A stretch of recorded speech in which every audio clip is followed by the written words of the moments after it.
Monge courtoise, monge courtois, chers administrés. Bonjour à toutes et à tous. Le contexte sanitaire nous a forcé une nouvelle fois à nous adapter dans ce nouvel environnement face à cette crise en perpétuelle évolution. Il faut pourtant aller de l'avant tout en maintenant les traditions, mais en les faisant quelque peu évoluer. Faute de cérémonie de vœux, c'est donc via ce support vidéo que nous nous retrouvons comme en 2021. En mon nom et en celui du conseil municipal, je vous souhaite du fond du cœur une très belle et bonne année à vous et à toutes les personnes qui vous sont chères.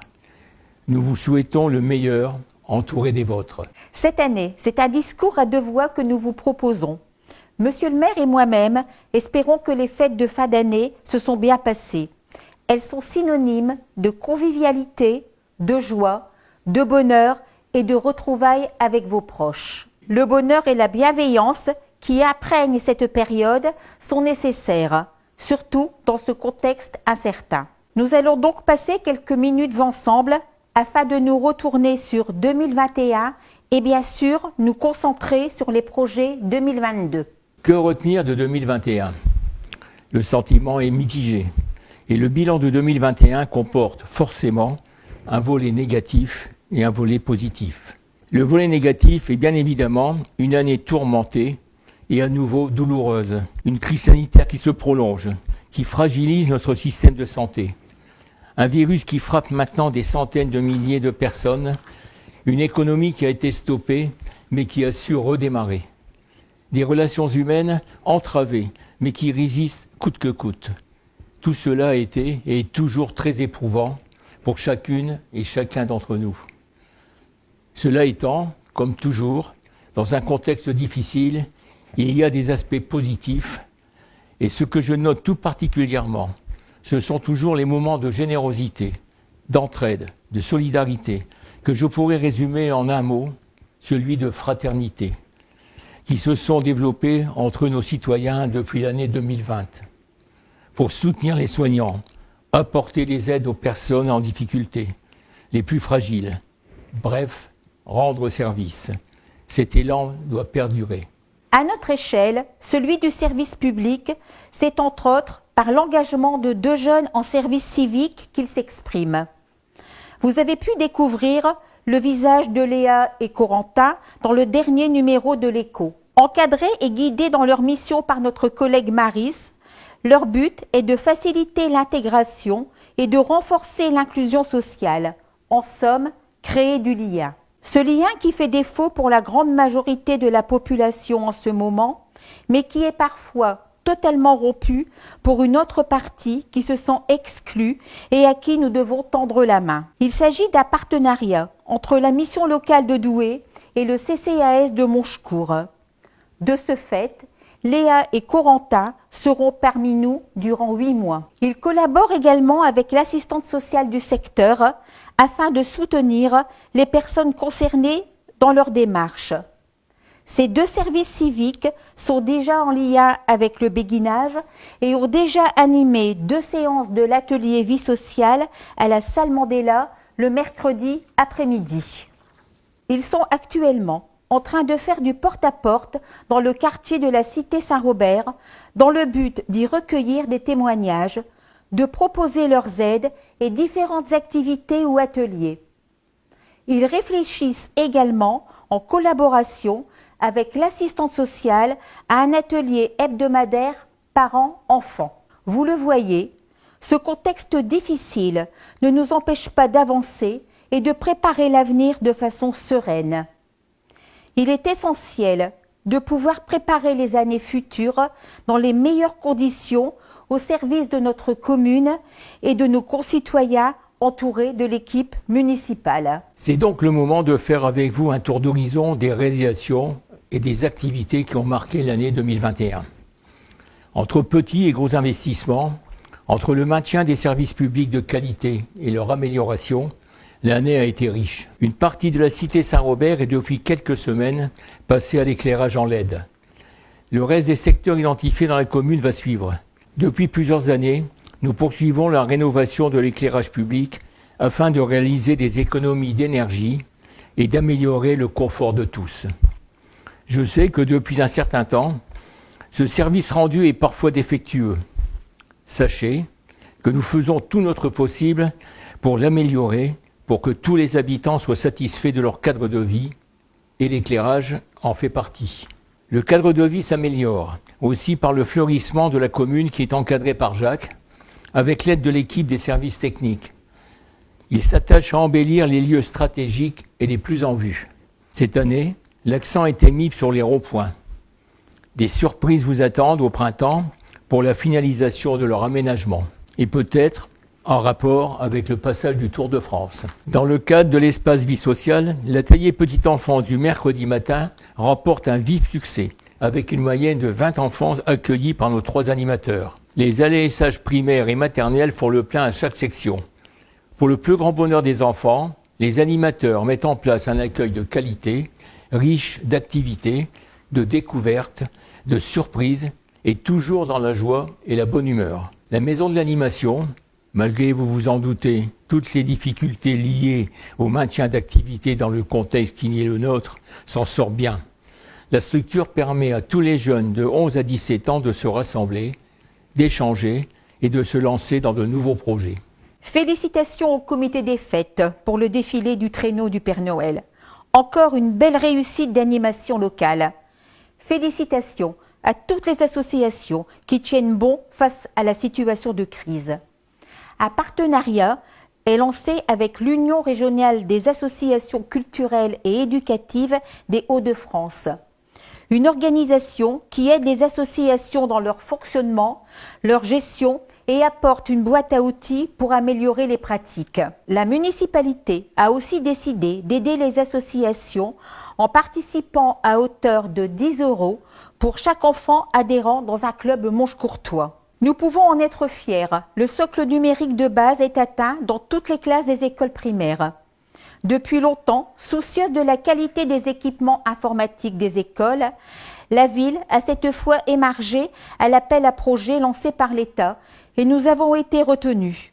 28 000 € de matériel informatique acquis pour que nos élèves évoluent dans des conditions numériques optimales. Coût pour la commune, 9 000 € grâce au financement de l'État.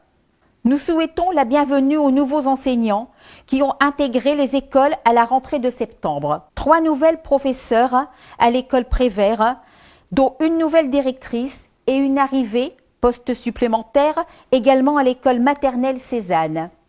Ce qui permet de réduire encore le nombre d'élèves par classe et ainsi d'assurer un meilleur suivi pédagogique. Une pensée et un soutien à tous les enseignants et élèves qui, malgré tout, poursuivent les apprentissages et appliquent avec sérieux les consignes de prudence sanitaire de semaine en semaine. La tarification sociale, ou cantine à 1 € est un succès, plus 20% de fréquentation depuis la mise en place. Toujours plus d'enfants bénéficient donc de repas équilibrés pour un prix au plus juste, d'autant que la commune, via la commission scolaire, a devancé les impératifs de la loi Egalim qui visait à instaurer au moins 50% de produits issus des filières de qualité, label rouge, AOP, etc., dans le repas quotidien au 1er janvier 2022. Nos enfants en profitent déjà depuis le mois de septembre dernier. La commune a aussi sollicité l'intervention du chantier d'insertion de Cœur de Strevent afin de rénover les murs autour de l'école maternelle Victor Hugo, la palissade de l'école Prévert, la peinture de la médiathèque et des locaux de l'histoire locale. Ce chantier, à prix coûtant, la ville n'achète en effet que les matériaux, permettra aussi d'installer une nouvelle porte-fenêtre à l'espace loisir du Marronnier, ainsi qu'une rampe d'accès pour les personnes à mobilité réduite, ainsi que de créer un espace infirmerie plus adapté pour l'accueil de loisirs. Comme je vous le disais, la médiathèque a fait peau neuve. J'en profite pour féliciter notre collègue Anne, qui s'est investie à la suite d'Eddy pour reprendre le flambeau de la gestion de ce bel outil culturel. D'autres projets de rénovation sont à l'étude, car plusieurs de nos bâtiments scolaires nécessitent des travaux de maçonnerie importants.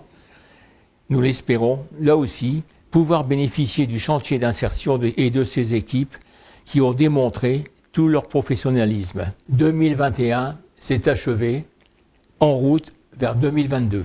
Nous vous donnons rendez-vous le mercredi 15 juin pour le spectacle familial Le Petit Vélo au Parc Saint-Roch, en partenariat avec la scène nationale du tandem hippodrome Douai-Arras. Pour rester dans le thème du vélo, sachez que le Tour de France 2022 nous fait l'honneur de passer dans la commune le 6 juillet et empruntera les secteurs pavés entre Monchecourt et Émergicourt. Une collaboration est aussi en place avec un acteur professionnel afin de monter des ateliers théâtre et une belle restitution pleine d'humour pour les vœux 2023. Le rendez-vous est pris. Enfin, le Chœur d'Ostrevent et son service culture nous accompagnera pour un partenariat autour d'autres animations dont nous vous dévoilerons les contours dans les semaines qui suivent. Les quartiers d'été des 14 et 17 juillet dernier ont marqué la période avec quelques 500 personnes accueillies au stade Daniel Leclerc. Un concours de vélo fleuri et un spectacle humoristique. Le 16 juillet 2022, on remet ça, toujours à la Cité Saint-Robert et toujours avec Monchecourt en famille à l'organisation, avec de nombreuses animations, de la musique et évidemment le soleil. Autre rendez-vous important, le samedi 17 septembre pour Septembre en Or, le 15 octobre pour Octobre Rose, ainsi que les 8 et 12 octobre pour la Semaine Bleue. Nous l'avons évoqué avec l'atelier vie sociale et l'atelier petite enfance. L'espace vie sociale, en partenariat avec la Caisse d'allocation familiale, qui regroupe toutes les activités d'animation communale, poursuivra son développement en 2022 en améliorant les axes de progrès. Renforcer les liens familiaux, favoriser le partage et développer l'intergénérationnel. N'oubliez pas de prendre votre carte d'adhésion. Pour 5 €, vous pourrez assister et participer aux différents ateliers et très prochainement, préparez vos baskets pour une remise en forme avec un atelier gym douce.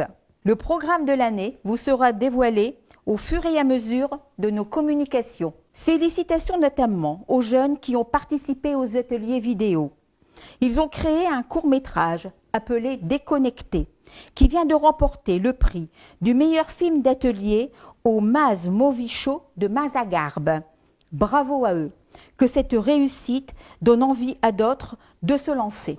En termes de travaux structurants, le futur chantier de rénovation, extension et aménagement des abords de la salle Nelson Mandela a fait l'objet d'une première demande de subvention auprès de l'État. Une deuxième sollicitation partira vers le département en mars. 80% d'aide sur la facture finale, c'est l'objectif attendu. Cette rénovation totale vise entre autres à offrir un lieu de restauration scolaire entièrement neuf pour les élèves de l'école Cézanne. L'isolation sera revue, toutes les menuiseries, les revêtements de sol, l'aménagement des pièces, enfin les toilettes seront mises aux normes. Une cuisine relais sera créée grâce à une extension de 30 mètres carrés entièrement équipée. Cette nouvelle installation permettra aux prestataires de la commune une remise en température des repas servis aux enfants. Cette cuisine relais permettra également, le week-end, d'accueillir des services traiteurs pour les rassemblements associatifs ou privés. Les abords directs seront repensés avec certainement un déplacement des clôtures qui agrandira les espaces verts autour de la salle. Le parking va être aménagé, ainsi que les accès vers la salle et les vestiaires du football club. Il s'agit donc de pérenniser l'offre de services à la population, la salle Mandela étant louée à des particuliers durant toute l'année. Cette salle communale est également très appréciée des associations et participe fortement au vivre ensemble à Monchecourt et en particulier à la Cité Saint-Robert. L'arrivée des élèves de l'école Cézanne, afin qu'ils puissent prendre leur repas dans des conditions optimales de confort et de sécurité, vient renforcer l'intérêt de cette rénovation-extension. D'autres demandes de financement sont anticipées dans le cadre de la dotation d'équipement des territoires ruraux. Tous les bâtiments publics passeront en éclairage LED et les installations de sécurité seront renouvelées. Notre plan pluriannuel d'investissement prévoit d'autres projets structurants. Ces autres chantiers seront menés en fonction des aides potentielles à lever. Plusieurs études de prix sont lancées et nous permettent de travailler sur une prospective budgétaire claire et fiable. Comme vous le savez, les deniers publics sont dépensés avec le plus d'efficacité possible et en fonction des subventions potentielles. Les élus qui nous entourent sont au contact du terrain, des habitants et font les meilleurs choix d'investissement ou de services rendus à la population. Tous les terrains du lotissement Cœur d'Ostrevent sont vendus. La commercialisation des terrains restants peut donc être lancée à terme. Il s'agit de la zone située à côté du béguinage. Ce terrain de 16 000 m² appartient à la commune. Un compromis de vente est en projet avec un aménageur lotisseur. Nous vous tiendrons informés du projet d'aménagement dès que les plans seront proposés. Nous en profitons pour féliciter toutes les équipes des services de la ville qui, par leur professionnalisme, font de Monchecourt une commune agréable à vivre. Nous faisons en sorte que, élus et agents, puissent travailler ensemble, que chacun apporte sa contribution pour la réalisation de tous les projets qui servent au mieux tous les habitants. En 2022, plus que jamais, le fort devra aider le plus faible. Le sage devra tempérer l'impétueux. Le groupe devra porter assistance à l'isolé. La municipalité devra se montrer attentive à chacun. En 2022, plus que jamais, nous serons à vos côtés. Toute l'équipe municipale se joint à nous pour vous souhaiter une très bonne année 2022. Pleine de santé, de bonheur et de réussite.